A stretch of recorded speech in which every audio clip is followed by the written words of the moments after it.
নমস্কার, সুপ্রভাত। আপনারা শুনছেন সুনীল গঙ্গোপাধ্যায় রচিত ছোট গল্প গরম ভাত অথবা নিছক ভূতের গল্প। আজ দ্বিতীয় পর্ব। ভালো লাগলে অবশ্যই চ্যানেলটিকে সাবস্ক্রাইব করবেন ও পাশে থাকা বেল আইকনটি অবশ্যই ক্লিক করবেন। আসুন শুনি দ্বিতীয় পর্ব। খালপাড়ের উঁচু বাঁচার উপরে এসে দাঁড়ায় নিবারণ। বুক চিতিয়ে নিঃশ্বাস নেয়। খালি পেটে বেশি হাওয়া গেলে পেট খুলিয়ে ওঠে, মন খারাপ লাগে। 50টা লোক একসঙ্গে মাটি কাটছে। ওরা যেন সবাই আলাদা। নিবারণ ওদের কেউ নয়।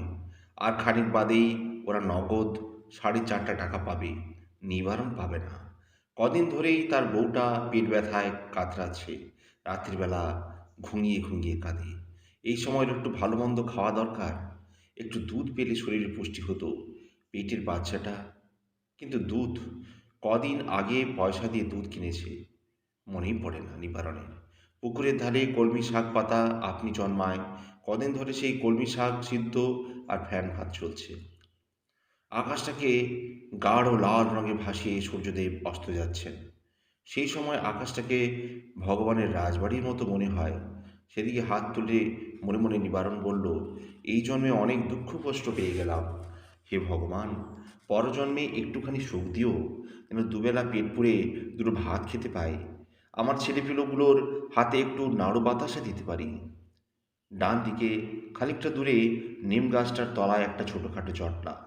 বিনা পয়সায় দু এক টান বিড়ি খাওয়ার লোভে নিবারণ সেই দিকে এগিয়ে গেল এবং গিয়েই একটা চমকপ্রদ খবর শুনল। সঙ্গে সঙ্গে একটা হিংস্র আনন্দে চলে উঠল তার চোখ দুটো। সেজন্য এবার তার সব পরাজয়ের প্রতিশোধ নেবে। উত্তেজিত আলোচনার মধ্যে জোর করে মাথা গুলিয়ে নিবারণ জিজ্ঞাসা করলো, ওসব কথা ছাড়ো দেখিনি, কেউ নিজের চোখে দেখেছে? সোনারং গ্রামের বাঙাল চারু বলল, নিজের চোখে দেখিনি, কি চাটাম মারছি? নিবারণ ব্যগ্রভাবে জিজ্ঞাসা করল, এখনও আছে?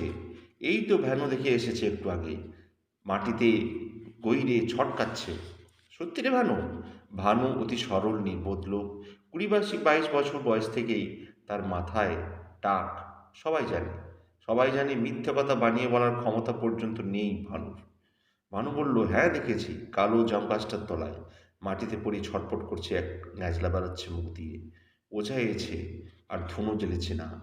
চোখ জ্বালায় আমি তিষ্ঠতে পারলাম না। নিবারণ রাগ করে বলল, ওঝা, তোদের শালার কি ঘটে বুদ্ধি হবে না কোনোদিন? সুরেন্দ্রকে খবর দিসনি কেন?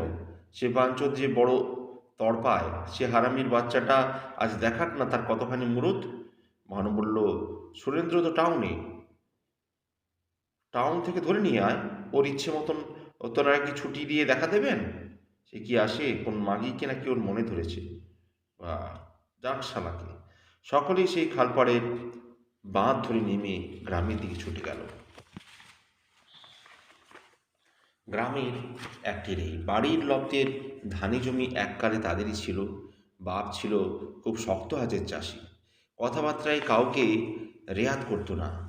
ও গায়ে খেটে নিজের ছেলেকে দুবেলা খাইয়ে পরিয়ে রেখেছিল। জমি জেরাত সব গেছে, কিন্তু বাড়িটি এখনো আছে। গ্রামেরই এই অদ্ভুত নিয়ম, সবসময় ফন্দি ফিকির করে ওর জমি কিংবা বাগান নিজের ভাগে নিয়ে যেতে চায়। মিথ্যে মোকদ্দমা লাগে। তাছাড়া গা জুয়ারি দখল তো আছেই, কিন্তু অন্যের বসত বাড়ি কেউ চট করে দখল করতে চায় না। সব গ্রামেরই একখানা দুখানা বসত বাড়ি ফাঁকা পড়ে থাকে। মালিকের কোনো পাত্তা নেই। দিনের বেলা ঘুঘু চলে সেখানে, তবু অন্য কেউ সে বাড়িতে চট করে বাস করতে আসে না। তাতে বাস্তুদেবতা অসন্তুষ্ট হন, অভিশাপ দেয় না, সেই জন্যই। এমনকি পাশের বাড়ির লোক, আত্মীয় কুটুম হঠাৎ এসে পড়লে নিজেদের বাড়িতে জায়গা না থাকলেও সেই ফাঁকা বাড়িতে থাকতে পাঠায় না। বরং সেই পোড়োটা বাড়িটা পোড়ো হয়েই থাকে। সেও ভালো, লোকে জানলা দরজা খুলে নিয়ে গিয়ে জ্বালানি করে। সুরেন্দ্র নিজেদের বাড়িতে জানলা কপাট বসিয়ে আবার বাসযোগ্য করে তুলেছে। শহরে তার ফ্যাক্টরির পাশে নিজস্ব কোয়ার্টার আছে, সেখানে পাকা নর্দমা, কলের জল। তবু সুরেন্দ্র আজকাল প্রায়ই গ্রামের বাড়িতে এসে থাকতে ভালোবাসে। এই মাটি তাকে টানে। একদিন মাঝরাত্রে নিজের ঘরে একা শুয়ে থেকে সুরেন্দ্র আপন মনে কাঁদে। গল গল করে চোখের জল বেরোয়। অত বড় দশাশয়ী লোকটা যে কাঁদতে পারে তা কেউ বিশ্বাস করে না। সুরেন্দ্র কাঁদে একা। তার খুব কষ্ট হয় তার মায়ের কথা ভেবে। একদিন নিষ্ঠুরের মতো সে তার মাকে ছেড়ে চলে যায়। চৌধুরী বাবুরা বিনা দোষে তাকে শুয়োর পেটা করার ফলে রাগে অন্ধ হয়ে গিয়েছিল সে। মায়ের কথাও তখন তার মনে পড়েনি। সে পালিয়ে গিয়েছিল। তার মা খেতে না পেয়ে কেঁদে কেঁদে মরে গেছে এই ঘরে।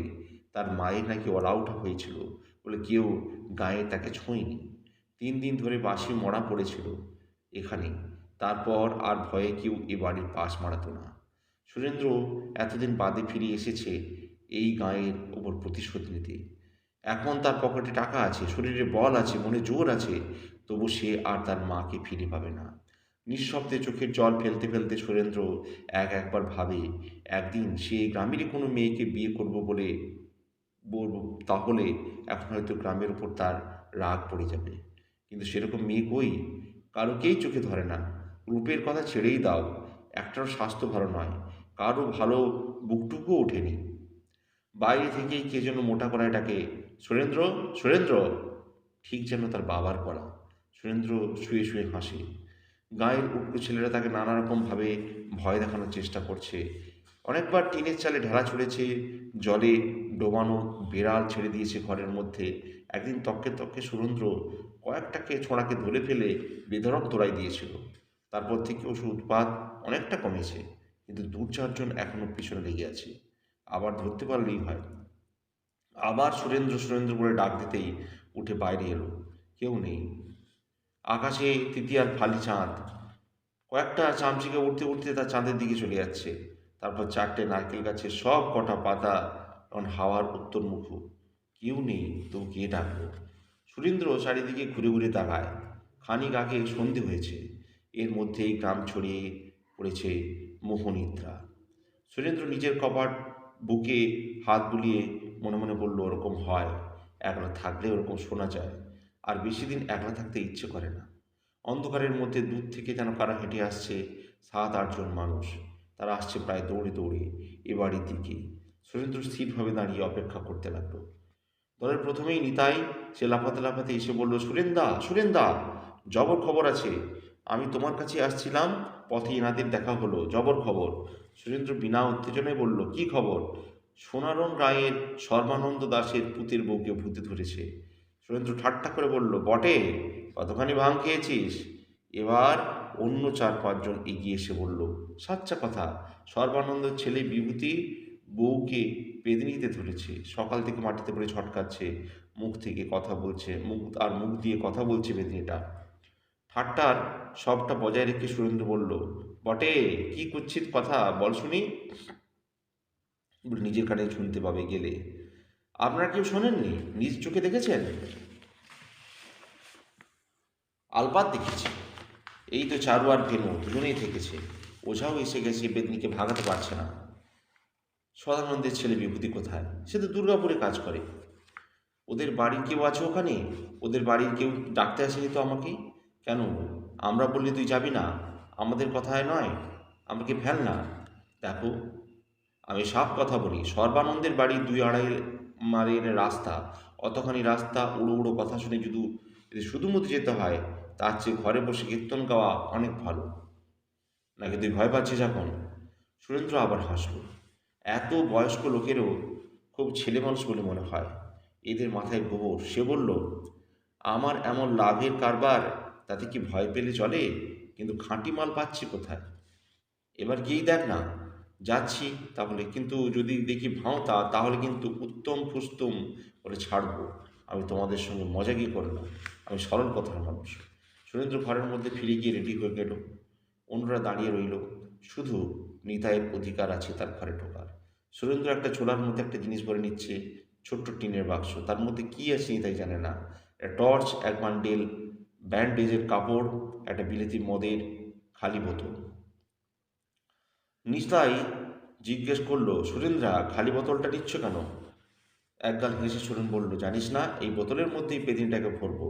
ভূত পেদিনেরা বোতলকে বড় রায়। এই বোতলটা তুলে ধরবো, অমনি তার মধ্যে সুরুত করে সে ঢুকে পড়বে। তুইও ওদের কথা নিয়েছিস? ঝোলাটা কাঁধে নিয়ে বাইরে বেরিয়ে সুরেন বলল, চলো। কয়েক পা এগিয়েই নিবারণ তাকে জিজ্ঞাসা করলো, টাকা এনেছিস তো সুরেন? 100 টাকা দিবি বলে কথা দিয়েছিস, আজ তোর টাকা খুঁজবে। সুরেন্দ্র নিষ্ঠুরের মতো উত্তর দিল, তা নিয়ে তোমার মাথা ব্যথা কেন নিবারণ কাকা? ভালো মাল পেলে আমি ভালো দাম দেব। যদি টাকা যদি পায় তো সর্বানন্দ দাস পাবে। তোমাকে কি তার থেকে একটা পয়সাও দেবে? নিবারণ খানিকটা চুপসে গেল। তবুও সে মনে মনে বলল, তা আমি পেলাম না পেলাম, তবু তোর পকেট থেকে টাকা খুঁজতে দেখলেই আমার আনন্দ হবে। হারামির বাচ্চা, তোর তেজ আজ ভাঙবে। সর্বানন্দ দাসের অবস্থা এককালে বেশ সচ্ছল ছিল। এখন তার তেমন রমরমা নেই। জমি জায়গা বেহাত হয়ে গেছে। তবু তার বড় ছেলে শহরে চাকরি করে বাড়িতে টাকা পাঠায়। বাড়িটা বেশ সুন্দর, মস্ত বড় উঠোনের চারপাশে 4টি ঘর। সে বাড়িতে ঘিরে রয়েছে অনেকগুলো সুপারি গাছ।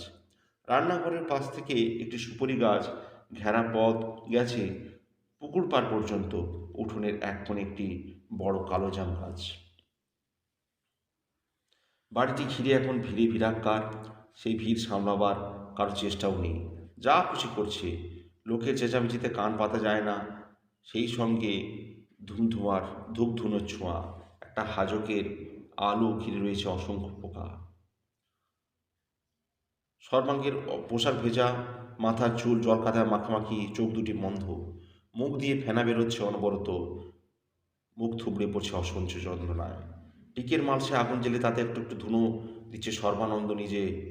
আর শান্তির পাশে বসা ওঝা অনবরত মনটা পড়ে যাচ্ছে চোখ বন্ধ করে। আর ঝাঁটা ঝাঁটা পেটে চলছে। ওঝাটি বেঁটে বাঁটকুলা। এ গ্রামের সহদেব মহাদেব ওঝার ছিল দারুণ নামটা। পাশের 10-20খানা গাঁ থেকে তার বায়না হতো। চেহারাও সাংঘাতিক, দেখলেও ভয়কর জাগত। মেয়ে মানুষের মতন কোমর পর্যন্ত চুল, একদিকে চাপদাড়ি, টকটকে লাল রঙের কাপড় পরা, চোখ দুটো সেরকম লাল, হাতে ঠান্ডা। ওই মহাদেব ওঝা নাকি মন্ত্রের জোরে ভূত পেরেতদের তিড়িং বিড়িং করে নাচাতে পারত। মাস কয়েক আগে এই মহাদেব ওঝা মারা গেছে।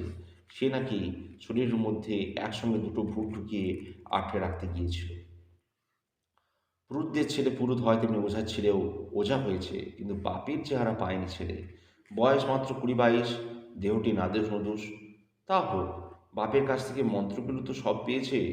তার একটি বড় গুণ আছে, সে জিভ দিয়ে নিজের নাক ছুঁতে পারে। মহাদেবের ছেলের নাম সুবল। সে মাটিতে জোড়াসন করে বসে খুব ভাব দিয়ে মন্ত্র পড়ে যাচ্ছে। তার বউটি যেই মাঝে মাঝে বেঁকে দুমড়ে উঠছে, অমনি সে হাতে ঝাঁটা দিয়ে ছপাং সপাং করে পিটাচ্ছে। মহাদেব ওঝা নাকি মারে চোটে রক্ত বার করে দিত। সুবল অত জোরে মারতে না পারলেও তার গালাগালির জোর আছে। শান্তি একবারের বেশি হাত পা ছুড়লেই সুবল ওঝা এক হাতে চুলে মুঠি চেপে ধরে মারতে মারতে বলল, যা যা বাঘের বেটি, শতেক ভাতারি, দূর হ, দূর হ। সুরেন্দ্র ভিড় ঠেলে উঠে উঠোনের মাঝখানে দাঁড়ালো। মিশমিশে কালো জমদূতের মতো চেহারা, রাগে চোয়াল দুটো শক্ত হয়ে গেছে। প্রথমেই তার ইচ্ছে হলো সুবল হারামজাদাকে ক্যাঁত ক্যাঁত করে দুটো লাথি কষায়। সুরের বাচ্চাটা। মেয়ে ছেলেদের গায়ে হাত তোলা। সুরেন্দ্র 2 পা এগিয়েও গেল তার দিকে, কিন্তু শেষ পর্যন্ত মারল না। তার মনে পড়ল ফাদার পেরেটার কথা। নিতান্ত আত্মরক্ষার কারণে ছাড়া কাউকে মারতে নেই। যখন তখন মারামারি করে জন্তুরা, তুমি তো মানুষ সুরেন্দ্র। সে ঝুঁকে সুবলকে বলল, দেখি কর্তা, ছাড়ো ছাড়ো, আমি একটু দেখব। আজ যদি মহাদেবের ওঝা থাকতেন তাহলে তুলকালাম কাণ্ড হয়ে যেত। মহাদেব ওঝার কাজে কেউ কখনো সাহস করেনি। সুরেন্দ্রের মতো শাহজওয়ানকেও গ্রাহ্য করত না সে। তার গায়েও শক্তি কম ছিল না, কিন্তু ছেলেটি হয়েছে অকাল কুষ্মাণ্ড। সুবল মিনমিন করে বলল, আমার কেস, তুমি দেখার কে? বেটিকে এই তাড়ালুম বলে আর একটুখানি। সুরেন্দ্র তাকে পোকামাকড়ের মতো অগ্রাহ্য করে বলল, সরো সরো। তারপর সর্বানন্দকে জিজ্ঞাসা করল, কি হয়েছিল? সর্বানন্দ বিবর্ণ মুখে একটা হাত তুলে বলল, ওই জাম গাছটা। সুবল এবার বাকিটা বলে দিল। আজ ভোরবেলা বাসি কাপড়ে বউটি ঘর থেকে বেরিয়েছে, তখনও ভালো করে সূর্য ওঠেনি। ঘর থেকে উঠোনে পা দিয়েই দেখলো 3টে কই মাছ। একটা বড় মাটির হাঁড়িতে কাল রাতে কই মাছ জিয়ানো ছিল। এ বাড়িতে প্রায় এই রকম জিওল মাছ রাখা থাকে। কোনো রকমে হাঁড়িটা কাত হয়ে গিয়েছিল, তার থেকে বেরিয়ে এসেছে কয়েকটা মাছ। বিড়ালে যে খেয়ে ফেলেনি তাই ভাগী। বিড়াল অবশ্য জ্যান্ত কই মাছকে ভয় পায়। বউ তাড়াতাড়ি মাছগুলোকে ধরে হাঁড়িতে ভরল। সেই আঁশ হাত না ধুয়েই মুছে পড়ল কাপড়ে। তারপর ঘুম চোখে জল খালাস করে আবার ফিরে এসে শুতে যাবে। এমন সময় এই পর্যন্ত বলে সুবল থামল। উপস্থিত অন্যান্য লোকেরা এই ঘটনা ইতিমধ্যে প্রায় 50 বার শুনেছে। তবুও সুবল খানিকটা নাটকীয় করার জন্য বলল, ওই জাম গাছটা, ওই জাম গাছে ওত পেতেছিল দুটিতে বসে, দুই দুষ্টু আত্মা। ওরা তো সব সময় সুযোগ খোঁজে। বাসি কাপড়ে হাত মুছেছে, তার উপর পেচ্ছাপ করে এসে পায়ে জল দেয়নি। বউ যেই জাম গাছতলা দিয়ে এসেছে, অমনি গাছের একটা ডাল নিচু হয়ে নেমে এসে মারল একটা ঝাপটা। ব্যাস, সেই যে পড়ে গেল উঠানে, আর তাকে নাড়ানো যায় না। সুরেন্দ্র জিজ্ঞাসা করল, এত ভোরে আর কেউ জেগেছিল? কেউ দেখেছিল যে বউ কই মাছ ধরছিল কিংবা পায়ে জল দেয়নি? সুবল বিজ্ঞের মতো যে বলল, দেখতে হবে কেন? আমি তো কেস দেখেই বুঝে নিয়েছি। ওই যে বারান্দায় জিওল মাছের হাঁড়িটা এখনো রয়েছে। সুরেন্দ্র বলল, সুবল বলল, প্রমাণ চাও? দেখবে? আবার ঝাঁটা দিয়ে শান্তিকে খুব জোরে একটা বাড়ি মেরে বলল, হারামজাদি, ছোট লোকের নাঙি, বল বল, বউ বাসি কাপড়ে মাছ ধরেনি? শান্তি আবার গো গো করতো। অধিকার পেয়েছে, আরও শুনবে। আবার শান্তিকে ঝাঁটা মেরে বলল, মাগি খাগি বল, গাছের নিচু ডাল হয়ে এসে ওর মাথায় মারেনি? বল, মারেনি? এবার মুখ দিয়ে স্পষ্ট আওয়াজ বেরোলো, মেরেছে, মেরেছে। সগর্বে মুখ ঘুরিয়ে তাকাল সুবল। সুরেন্দ্র সুবলের হাত থেকে ঝাঁটাটা কেড়ে নিয়ে ফেলে দিল দূরে। শান্তি এই গ্রামের মেয়ে নয়। সর্বানন্দের মামার বাড়ি রস পাগলা গ্রামে বেড়াতে গিয়েছিল সর্বানন্দ। এই মেয়ে পছন্দ করে এনেছিল। মেয়েটি কিছু লেখাপড়া জানে। সর্বানন্দের ছেলে বিভূতি মহকুমা শহর থেকে বিএ পাশ করে এসেছে। তার সঙ্গে এই মেয়েকে মানিয়েছে ভালো। ঘরের বউ হয়ে শান্তি জোড়া বিনুনি করতো না। ঘরের বউ হয়েও শান্তি জোড়া বিনুনি করতো অনেক দিন।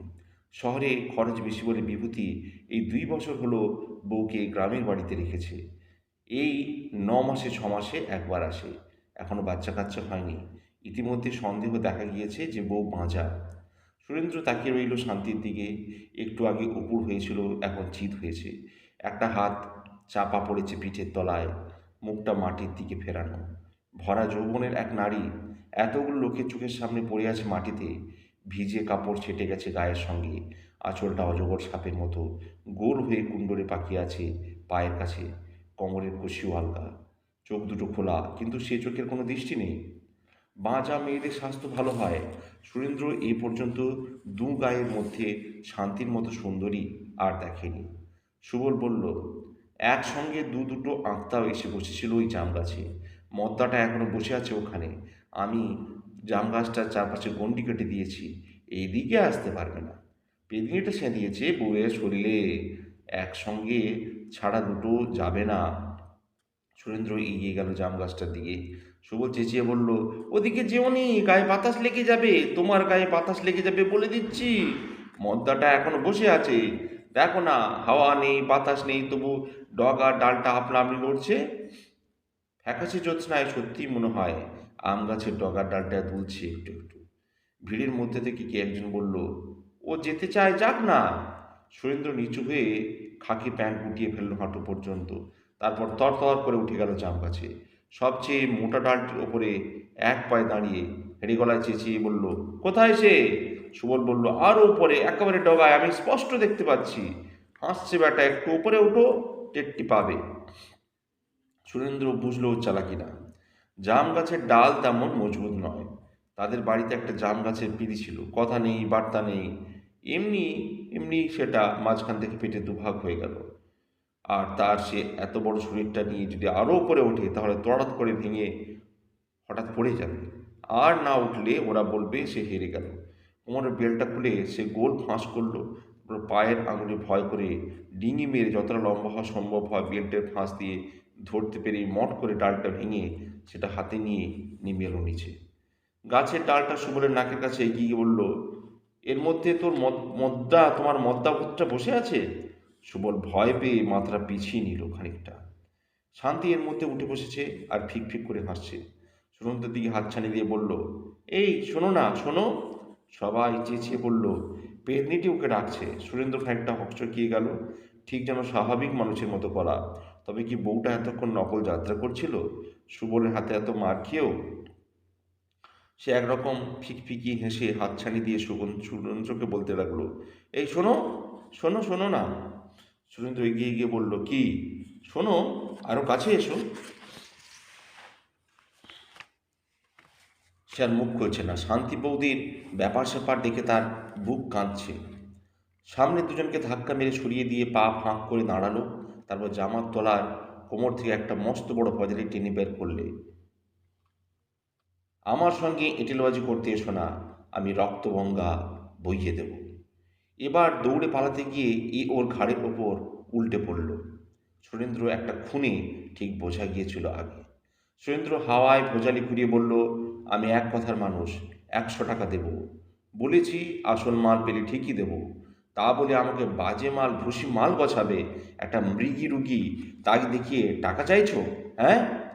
ভাঙা জাম গাছের ডালটা মাটিতে 3বার আছড়ে পড়ল। এর মধ্যে মদ্যাভূত আছে? কোথায় সে শালা? নাকি আমাকে দেখেই পালিয়েছে?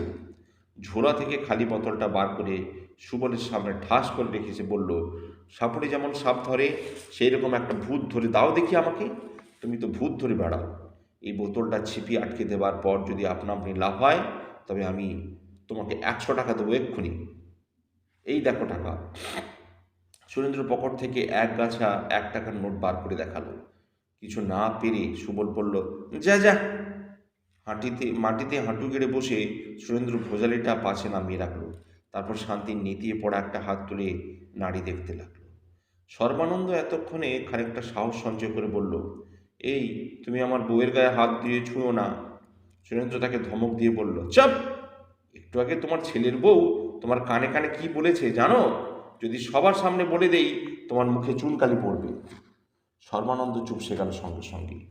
ওঝার ছেলে সুবল কিন্তু এত সহজে তার দাবি ছাড়তে চায় না। দর্শকদের সে মধ্যে যে কজন দূরে তখনও উকিঝুঁকি মারছিল, তাদের উদ্দেশ্যে সে বলল, তোমরা দেখলে, তোমরা 5 জনা দেখলে, ও আমার কেস কেড়ে নিচ্ছে। এ বাড়ি থেকে আগে আমার ডাক পড়েছিল। সুরেন্দ্র বলল, এতক্ষণ ধরে তো ভেজার ভেজার করলে, ধরতে পেরেছো পেন্নিকে?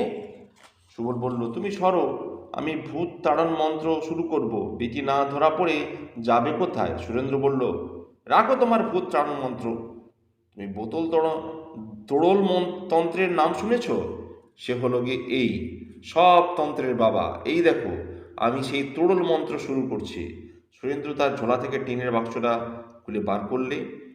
এর মধ্যে ইঞ্জেকশনের সিরিঞ্জ আর টুকিটাকি ওষুধ আর অ্যাম্পিউল ভেঙে সবটা ওষুধ ভরে নিল সিরিঞ্জে।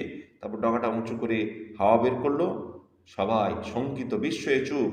সুরেন্দ্র সর্বানন্দকে বলল, ভয় পেও না, আমার সুই দেওয়ার অভ্যাস আছে। ফাদার পেটকার নাম শুনেছ? মস্ত বড় ডাক্তার। আমাকে রাস্তা থেকে কুড়িয়ে নিয়ে নিজের বাড়িতে আশ্রয় দিয়েছিলেন। খাইয়ে পরিয়ে আমাকে মানুষ করেছেন। তার কাছ থেকেই সুই দেওয়া শিখেছি। প্যাক করে সিরিঞ্জের সুচটা ফুটিয়ে দিল শান্তির ডান বাহুতে। পাক্কা কম্পাউন্ডারের মতো তার ভঙ্গি। শান্তি একটুও শব্দ করল না। সবটুকু ঢেলে দিয়ে সুচটা বার করে সুরেন্দ্র সর্বানন্দকে বলল, তোমার ছেলের বউয়ের হিস্টিরিয়া অসুখ হয়েছে। এখন 10-12 ঘন্টা ঘুমোবে, তারপর জেগে উঠলে ভালো করে খেতে দিও, সেরে যাবে। যাও, এবার ঘরে নিয়ে শুয়ে দাও গে। উফ, কানটা একবার ফালা ফালা করে দিয়েছে। সর্বানন্দ বলল, বইয়ের গায়ে এত শক্তি যে 5 জন মিলেও ওকে আগে ধরে রাখতে পারেনি। ঘরে নিয়ে যাবো কি করে? বলল, তারপর দক্ষ যজ্ঞের শিবের মতন শান্তিকে 5 কোলো করে তুলে নিল মাটি থেকে। সর্বানন্দকে বলল, কোন ঘরে সই দেখিয়ে দাও, বিছানাটায় রেখে আসছি। দরজা দিয়ে ঢোকার মুখে সর্বানন্দের দিকে তীব্র ঘৃণার চোখে তাকালো। তারপর নিচু গলায় বলল, পোয়াতি বউকে বুঝি এইভাবে মারে? ছি, তোমরা না ভদ্রলোক? 3 দিন ধরে বৃষ্টি আর বৃষ্টি, বিশ্বাসই হয় না এটা শীতকাল, ঠিক যেন বর্ষার ধারা। জল, কাদা, মেঘ। সন্ধ্যের সময় টলতে টলতে বাড়ি ফিরেছে নিবারণ। নেশাভান কিছু করেনি, তবু তার পায়ে জোর নেই। শরীর যেন আর বয় না, যে কোনো জায়গায় পড়ে যাবে। তার বুকে সারা বিশ্বের হতাশা। মহাজনের কাছ থেকে কর্জ নিয়ে নিবারণ তার বন্ধকি জমিতে ফুলকপির চারা লাগিয়েছিল মাত্র 5 দিন আগে। বৃষ্টিতে নষ্ট হয়ে গেল। এই সময় এত বৃষ্টির কথা সে স্বপ্নেও ভাবেনি। এ যেন ঈশ্বরের অভিশাপ। আজ আবার পাশের জমি আল ভেঙে জল ঢুকে পড়ল। কপির চারাগুলো সব পচে যাবে। কিছু কিছু চারা তুলে ফেলার চেষ্টা করেছিল নিবারণ, কিন্তু অর্ধেকের বেশি বাঁচাতে পারেনি। মহাজনের সঙ্গে শর্ত ছিল 50-50। সে তো গেল ভবিষ্যতের কথা, কিন্তু আজ আজ দুপুর থেকে মাটি কাটা বন্ধ হয়ে গেল। সেই বৃষ্টির মধ্যে মাটি কেটে কোনো লাভ নেই। অথচ আজই ছিল নিবারণের পালা। আজ কাজ থাকলে সে নিজের খোরাকের ভাত আর নগদ 4.5 টাকা পেত। এখন মনে হচ্ছে 4.5 টাকায় কত কিছু কেনা যায়, মাত্র 4.5 টাকায় এক পৃথিবী ভর্তি সুধা। রহমান সাহেব বলেছেন, আজ আর কাজ পেল না যারা, কাল যদি বৃষ্টি থামে তবে তারাই কাজ পাবে। আর কালও যদি বৃষ্টি থাকে তাহলে পরশু। মোট কথা নিবারণের কাজ বাঁধা। এখন কাল বা পরশু পর্যন্ত নিবারণকে পেটে কিল দিয়ে বেঁচে থাকতে হবে। নিবারণ ক্রুদ্ধ দুচোখে আকাশের দিকে তাকালো। মেঘও মানুষের কত শত্রুতা করে। ছোট ছোট ফুলকপির চারাগুলো দেখলেও চোখ জুড়িয়ে যায়, ঠিক যেন মায়ের কোলে মুখ লুকানো শিশু। আকাশের দেবতাদেরও একটু মায়া হলো না তাদের মেরে ফেলতে? ফুলকপির চারাগুলো কাঁদছিল ডুকরে ডুকরে। নিবারণ শুনেছে। কাদার মধ্যে পা হড়কে যেতেই নিবারণের কোমরে কষে একটু আলগা হয়ে গেল, আর অমনি তার ট্যাক থেকে টুকুস করে পড়ে পড়ল একটা ছোট্ট কাঁচের শিশি, যার মধ্যে রয়েছে কালো হলদে রঙের লম্বা 6খানা ওষুধ। অন্ধকারে কাদার মধ্যে শিশিটা আবার গেল কোথায়? নিবারণ রোগা রোগা আঙুলটাকে দিয়ে সেটাকে খুঁজতে লাগলো।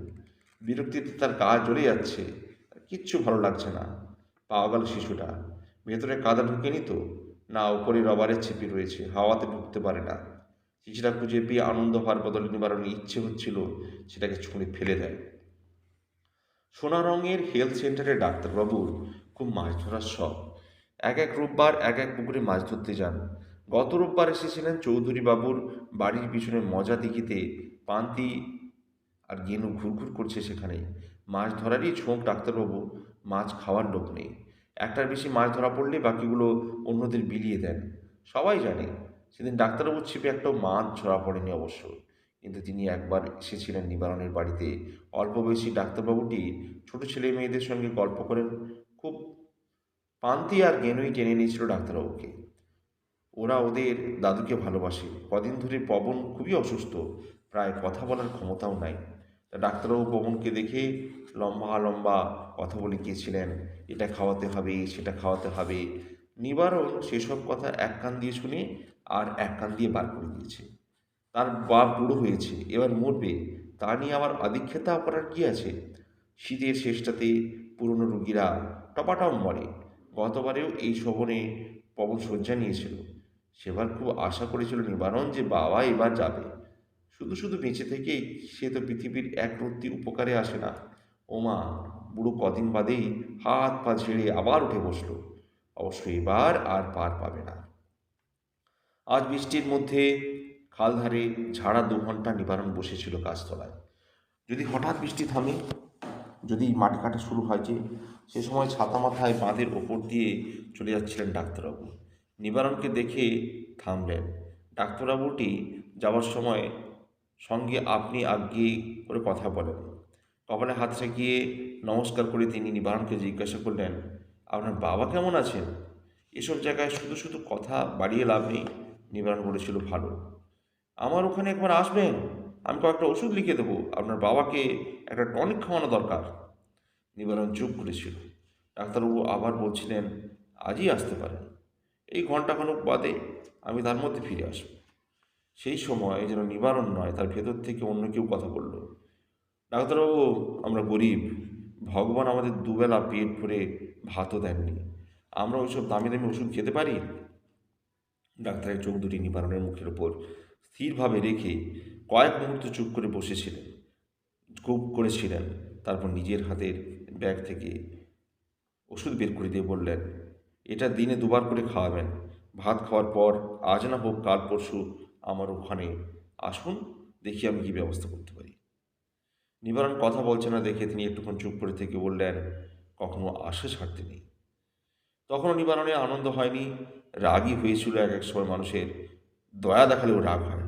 ডাক্তারবাবু যদি আর বেশি কিছুক্ষণ দাঁড়িয়ে দাঁড়িয়ে বড় উপদেশের কথা বলতেন, আরও রেগে যেত। নিবারণ মনে মনে তাকে বাপ মা তুলে গাল দিতেও সহ্য হয় না, কিছুই সহ্য হয় না। এরকম খাতার মধ্যে দাঁড়িয়ে ওষুধের শিশিটা হাতে নিয়ে নিবারণ মুখে একটা হাসি ফুটল। যা না ক্রোধ, না ঘৃণা, না উপহাস, না দুঃখ, না করুণার, সে অন্যরকম। বড় দুর্বোধ্য ডাক্তারটি বললেন, ওষুধটা দুবেলা ভাত খাওয়ার পর খাওয়াবেন। ডাক্তারটা বোকা, কিছুই শেখেনি। এমনকি নিবারণ যদি ওষুধটা ফেলে দেয় তাতে তার কি পাপ হবে? ওষুধটা ফেলল না নিবারণ। যাই হোক, দাম জিনিস তো। সে এবার হেঁটে চলল। মাঝের রাস্তা অবিরাম বৃষ্টি ঝরে পড়েছে। এই সময় পৃথিবীতে নিবারণ ছাড়া আর কেউ নেই। সে তার বাড়ির দিকে যাচ্ছে। এখন পৃথিবীতে তার সবচেয়ে ঘৃণার জায়গা হলো তার নিজের বাড়ি। তবু সে সেখানেই যাবে, আর বেশি দূর নয়। রাস্তার মাঝখানে খানিকটা জল জমে গেছে। সেইখানে নিবারণ তার পায়ের কাদা ধুয়ে নিল। তারপর সামনে তাকাতেই আঁতকে উঠল সে। তার বাড়ির সামনে বাতাবি লেবু গাছটায় হেলান দিয়ে দাঁড়িয়েছে কে? বৃষ্টির মধ্যে ভাঙা ভাঙা অন্ধকারে দেখা যায় এক প্রেত। নিবারণের প্রাণটা যেন এসে আটকে গেল গলার কাছে। প্রথমেই তার মনে হলো পিছন ফিরে দৌড় দেয়। প্রেতের বুকের পাঁজরার সব কটা হাড় স্পষ্ট। কঙ্কাল সার তার হাতটা সামনে বাড়ানো।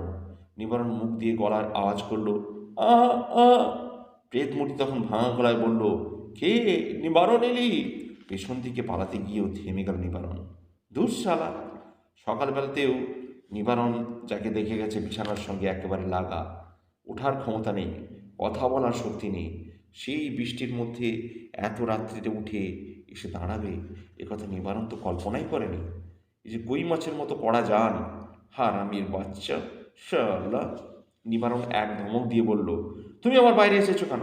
কথা বলতে গিয়ে হাঁপাচ্ছ। তার গলাও খন্না খোনা মনে হয়। সে বলল, তুই এখনো ফিরিসনি? যা বৃষ্টি বাদলা, তাই চিন্তা করছিলাম। নিবারণ দীর্ঘশ্বাস ফেলল। এই যে স্পষ্ট কথা বলে, তাহলে কি রাত এ যাত্রাতেও বেঁচে গেল? হা ভগবান, আর কতদিন এ বোঝা বইতে হবে? পবন জিজ্ঞাসা করলো, কিছু এনেছিস? নিবারণ বলল, কি চাল আটা কিছু আনিসনি? কোথা থেকে আনবো? তোর অপের কাছ থেকে? আজ মাটি কাটার কাজ হয়নি। আজ আমার যেটুকু সর্বনাশ বাকি ছিল তাও হয়ে গেছে। কিছুই আনিসনি? ট্যাগ থেকে শিশিটা বার করল নিবারণ। ওষুধ এনেছি, ডাক্তারবাবু বিনে পয়সায় ওষুধ দিলেন তোমার জন্য। নাতি নাতনি দুটোকে খুব জপিয়েছে। নাতি নাতনি জপিয়েছে, তারা ডাক্তারবাবুকে ধরেছিল। পবন ওষুধের ব্যাপারটা কোনো গুরুত্ব না দিয়ে বলল, চাল আটা কিছুই আনিসনি? আর সারাদিন বাড়িতে আখা ধরেনি। সেই মুহূর্তে নিবারণ তার ভবিষ্যৎ কর্মপন্থা ঠিক করে ফেলল। সে দৃঢ় গলায় বলল, আমাদের আর এখানে কোনো আশা নেই। কাল চলে যাব, টাউনে গিয়ে রেল স্টেশনে ভিক্ষা করে খাবো। পবন খুব উৎসাহের সঙ্গে বলল, তাই চল। তুমি যেতে পারবে? যেতে পারলে ভালো হয়, না হলে তুমি বাড়ি পাহারা দেবে। ছেলে মেয়ে দুটো ঘুমিয়ে পড়েছে, বউ শুয়ে শুয়ে জেগে আছে, চোখ দুটি বিবর্ণ, সারা শরীরের মধ্যে শুধু পেট, সব জায়গাতেই তার স্বাস্থ্যহীনতা প্রকট। ঘরে নিবারণ গম্ভীর হয়ে বলল, আজ কিছুই আনতে পারিনি। কিছু আছে? বউ দেওয়ালের দিকে মুখ ফিরিয়ে বলল, না। নিবারণ অসম্ভব জোরে চিৎকার করে বলল, নেই কেন? আমি এখন খাবো কি? কাল রাত্রিরে যে খানিকটা আটা ঢেকেছিল। বউ একটুও উত্তেজিত হলো না। সে সেই রকম মুখ ফিরিয়ে থেকে বলল, বিকেল পর্যন্ত বাঁচিয়ে রেখেছিলাম, তারপরে পান্তু আর গেনু জল দিয়ে সেই আটা খেয়ে ফেলেছে। হেঁড়া মাথাটা গায়ে, ছেঁড়া কাঁথাটা গায়ে দিয়ে পবন শুয়ে পড়েছিল। হঠাৎ সে উঠে বসে ছেলের পক্ষ নিয়ে আলাদা একটা দল পাকানোর চেষ্টা করল। কুটিল চোখে সে তার পুত্রবধূ তার চোখের দিকে তাকিয়ে বলল, দেখো না, আমাকে পর্যন্ত একটু দেয়নি, নিজেরা এই সব খেলো। আমি কতবার বললাম, ও বউ, আমাকে একটু দে, আজ জ্বর ছেড়েছে, আজ আমার খিদে বেশি হবে, অন্তত আমাকে ছটাক খানেক দে, কিংবা আমাকে না দিস, ছেলেটার জন্য একটু রাখ, সারাদিন খেটে খুঁটে আসবে। সে কথা গ্রাহ্যই করলো না, নিজেরাই কাণ্ডে পিণ্ডে খেলে। বউ এবার দেয়াল থেকে চোখ সরালো শ্বশুরের দিকে, এমনভাবে তাকালো যেন সেই দৃষ্টিতেই তাকে ভস্ম করে দেবে। কনুইতে ভর দিয়ে আধো বসা হয়ে কণ্ঠে বিষ ঝরিয়ে বলল, খাল ভরা তোমার মরণ নেই? একথা বলার আগে তোমার জিভ ফসে পড়ল না? ছেলে মেয়ে দুটো খেয়েছে, আমি নিজে একদানাও ছুঁয়েছি। আমার পেটে একটা 70, তবু আমি কিছু খাইনি। তার তোমার নলাটাই বড় হলো। ভারী যে ছেলের জন্য দরদ, নিজে 3বার রান্না করে গিয়ে খুটখাট করে আসনি। ছেলের জন্য তুমি রাখতে? সব জানা আছে আমার। অলোক পেয়ে তুমি মরতে পারো না, মরলে আমার হাত জুড়ায়। পবন ছেলের দিকে চেয়ে বলল, দেখলি দেখলি? নিবারণ কোনো পক্ষই নিল না। তার ইচ্ছে হলো ঘুমন্ত ছেলে মেয়ে দুটোকে জোরে ধরে লাথি কষায়, বাপকে লাথি কষায়। বউকেও খাবার দরকার ছিল একবার একা। কাল যদি না ভগবান করেন বৃষ্টি বন্ধ হয়, তাহলে না খেয়ে ধুকতে ধুকতে সে মাটি কাটতে যাবে কি করে? না, সে নিজে না বাঁচলে আর কেউ বাঁচবে? সে কথা কেউ বোঝে না। সকলেই রাক্ষসী খিদে নিয়ে হাঁ করে আছে। কালও যদি বৃষ্টি না থামে, তাহলে যেতেই হবে টাউনে। রেল স্টেশনে মাথা গোঁজবার জায়গা জুটে যাবে। টাউনে কেউ না খেয়ে মরে না। টাউনের লোকেদের ওপর ভগবানের অশেষ দয়া। বউ তখন গজগজ করে যাচ্ছিল। নিবারণ প্রচণ্ড এক ধমক দিয়ে বলল, চুপ! দরজার বাইরে থেকে জল গড়িয়ে আসে ভেতরে ঘরে। সেই জল আটকানোর জন্য দরজার কাছে একটা নেতা পেতে রাখা আছে। সেই নেতাটা, ভেজা নেতাটা তুলে নিবারণ হাতে পায়ের কাদা মুছল। সেই অন্ধকারের মধ্যে পুকুরে যাওয়ার ইচ্ছে নেই। ঢকঢক করে এক ঘটি জল খেয়ে নিয়ে শুয়ে পড়ল। পাশাপাশি একখানা বড় ঘর আর ছোট ঘর। মাঝখানে দরজাটা আজকাল খোলাই থাকে। ছোট ঘরের জানালাটা নিশ্চয়ই খোলা আছে। গুঁড়ো গুঁড়ো বৃষ্টির ছাড় আসছে ঘর পর্যন্ত। নিবারণ ভাবল, বাপ ভিজছে, ভিজুক, আজও তো চলাফেরার ক্ষমতা রয়েছে, নিজে উঠে বন্ধ করতে পারে না? নিবারণের গায়ে যদি বেশি ছাঁট লাগে, সে পা দিয়ে ঠেলে মাঝের দরজাটা বন্ধ করে দেবে। কোনো শব্দ নেই, শুধু টিনের চালে কাকের পায়ের আওয়াজের মতো বৃষ্টি। ছেলে মেয়ে দুটি অঝরে ঘুমোচ্ছে, আর জাগেনি। তারপর ঘুমোয় গর্ভিণী, কিন্তু খালি পেট নিয়ে নিবারণের কিছুতেই ঘুম আসে না। আর এক অসুস্থ বৃদ্ধির মতো সেই সহজে ঘুম আসার কথা নয়। খানিক বাদে পবন কুঁ কুঁ শব্দ করে ওঠে। নিবারণ জিজ্ঞাসা করে, কি হলো আবার? পবন শ্বাস টেনে টেনে বলে, কিছু না, 2 দিন ভাত খাইনে, বড় খিদে পায়। নিবারণ ওষুধের শিশিটা তার দিকে ছড়িয়ে ফেলে দিয়ে বলে, এই নয়, খাও। পবন ছোট বড় সব কটা ক্যাপসুলি মুখে পড়ে চিবোতে থাকে। হচর মচর শব্দ। আবার একটা দীর্ঘশ্বাস ফেলে, উফ, কতদিন তামাক খাই না। বউয়ের কাছে একটু আগুন চাইলাম, দিল না। তুমি তামাক খাবে? তার মুখ থেকে চাপা কোকো শব্দ বেরোয় নিঃশ্বাসের সঙ্গে। আরও খানিক বাদে তখন নিবারণ ঘুমোয়। জানলা দিয়ে এক ফালি আলো ঢুকে দেওয়ালের দুগায়ে পলক কাঁপে, আবার মিলিয়ে যায়। কিছু পর শব্দ শোনা যায়, ক্ষীণ রুণঝুনো শব্দ। নিবারণ কান খাড়া করে থাকে। ওরা আসছে। আশ্চর্য, এই বৃষ্টি বাদলার মধ্যে ওরা বেরিয়েছে। নিবারণের পেটের মধ্যে ভিগি ভিগি আগুন জ্বলে, হয়তো রাগ জ্বলে। ওদের পকেটে টাকা আছে, গায়ে শক্তি আছে, তাও ওরা এসব আমোদ প্রমোদ আহার করতে পারে। ওরা নিবারণের মতো লোকেদের আরও কষ্ট দেবার জন্য আসে। কান কাটা সুরেন্দ্র মরে না কেন? কত লোক যে বেঘরে মরে, ওর মরা হয় না। ওরা পাঁচলার মোড়ের গাছতলায় এসে পৌঁছে গেছে বলে মনে হয়। ঘুঙুরের শব্দ ভেসে আসে টুকরো টুকরো কান। ভূতের নাতি ভূতের পুতি, বুড়ো হাবড়া ছোঁড়া ছুরি, যেমন তেমন ভূত পেলে ভাই ভূত কিনিতে, ও ভাই ভূত কিনিতে 100 টাকা, এক এক ভূত 100 টাকা। পবন দুবার কেসে ওঠে, বোঝা যায় সেও জেগে আছে। নিবারণ জিজ্ঞাসা করে, বাবা, ও বাবা, তোমার কষ্ট হচ্ছে? পবন বলে, না। বাবা, তুমি ভূত দেখেছো কখনো? সত্যি করে কও তো। হ্যাঁ, দেখেছি, অনেকবার দেখেছি। কারা মরলে ভূত হয়? সকলেই ভূত হয়? যারা অপঘাতে মরে, মরার পরেও তাদের আহিনকে থেকে যায়। নিবারণ হঠাৎ উঠে পড়ে দরজার কাছে দাঁড়ায়। অন্ধকারের মধ্যেও তার গাঢ়তর অন্ধকার হয়ে যায় শরীরটা। পবন জিজ্ঞাসা করলে, উঠলি যে, বাইরে যাবি? নিবারণ বলল, না বাবা, তুমি মলে। পবন বলে, হ্যাঁ, আমি ভূত হব নিশ্চয়ই, সে কি আর তোকে বলতে হবে? নাতি নাতনি দুটোর মুখ চেয়েও সুরন্ধেকে ডেকে আনিস, আমি বোতলে ঢুকে যাব।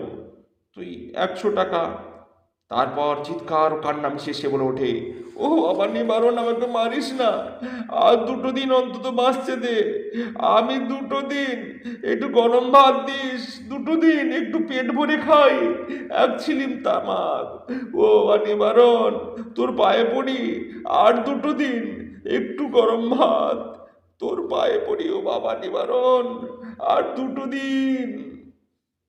সমাপ্ত।